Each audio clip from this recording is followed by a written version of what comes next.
दिल्ली के मुख्यमंत्री अरविंद केजरीवाल को ईडी की टीम ने 21 मार्च को गिरफ्तार किया।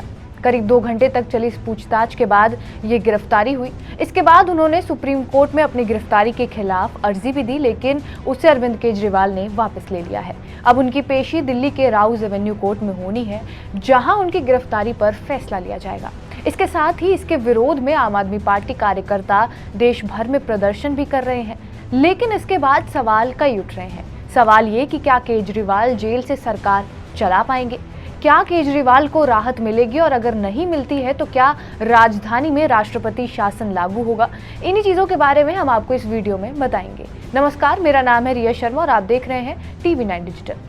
फिलहाल केजरीवाल और उनके मंत्रियों का यही कहना है कि वो सीएम पद से इस्तीफा नहीं देंगे और जरूरत पड़ी तो वो जेल से भी सरकार चलाएंगे। लेकिन ये इतना आसान नहीं है। ऐसा कभी नहीं हुआ है जब किसी सीएम या पीएम ने जेल से सरकार चलाई हो। और जेल में रहते हुए केजरीवाल पर भी वही जेल नियमावली लागू होगी जो बाकी कैदियों के लिए है। जेल में कैबिनेट की बैठक कराना तो बहुत ही मुश्किल होगा।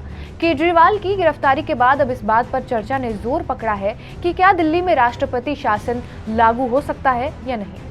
कानून के जानकारों के मुताबिक दोषी ठहराए जाने तक अरविंद केजरीवाल दिल्ली के सीएम पद से इस्तीफा देने के लिए बाध्य नहीं है। लोक प्रतिनिधित्व अधिनियम 1951 यानी रिप्रेजेंटेशन ऑफ पीपल्स एक्ट 1951 में इस्तीफे के लिए क्या योग्यता है उसके बारे में बताया गया है, और इस एक्ट के मुताबिक अरविंद केजरीवाल को सीएम पद से हटाने के लिए ये साबित करना जरूरी होगा कि वो दोषी है। अब बात करें कि ऐसे हालातों में एलजी क्या कर सकता है, तो इस मामले में अगर केजरीवाल को सीएम बने रहना है तो उन्हें जेल से राहत की जरूरत तो पड़ेगी, क्योंकि जेल से सरकार चलाने में उन्हें बहुत दिक्कतें आएंगी। इसके अलावा एलजी दिल्ली के शासन को लेकर अनुच्छेद 239 AA का इस्तेमाल भी कर सकता है, जिसके तहत सरकार को निलंबित करने के लिए राष्ट्रपति को शामिल किया जा सकता है। अब ये आर्टिकल 239 AA क्या है, इसे भी कम शब्दों में समझ लीजिए।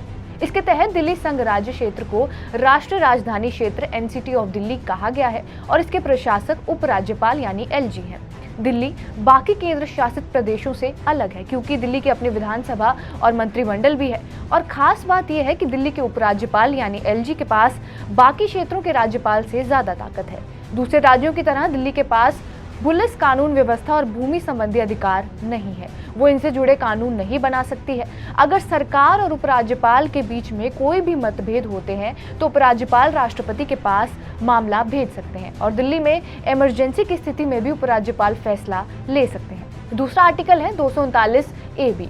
यह इमरजेंसी की स्थिति में लागू होता है, और इसके तहत अगर मंत्रिमंडल सरकार नहीं चला पा रहा है तो उपराज्यपाल यानी LG राष्ट्रपति को इमरजेंसी लगाने की सिफारिश कर सकते हैं। तो ऐसे में केजरीवाल की गिरफ्तारी के बाद ये सवाल उठ रहे हैं कि कहीं दिल्ली में राष्ट्रपति शासन लागू ना हो जाए, जिससे संभावित रूप से केजरीवाल को इस्तीफा देना पड़ सकता है और दिल्ली पर केंद्र सरकार के नियंत्रण का निर्देश दिया जा सकता है। अब राष्ट्रपति शासन कब कब लागू होता है वो भी समझ लीजिए। संविधान का अनुच्छेद 356 कहता है किसी भी राज्य में संवैधानिक तंत्र जब विफल हो जाता है या उसमें कुछ कमियां पैदा होने पर राष्ट्रपति शासन लागू किया जा सकता है।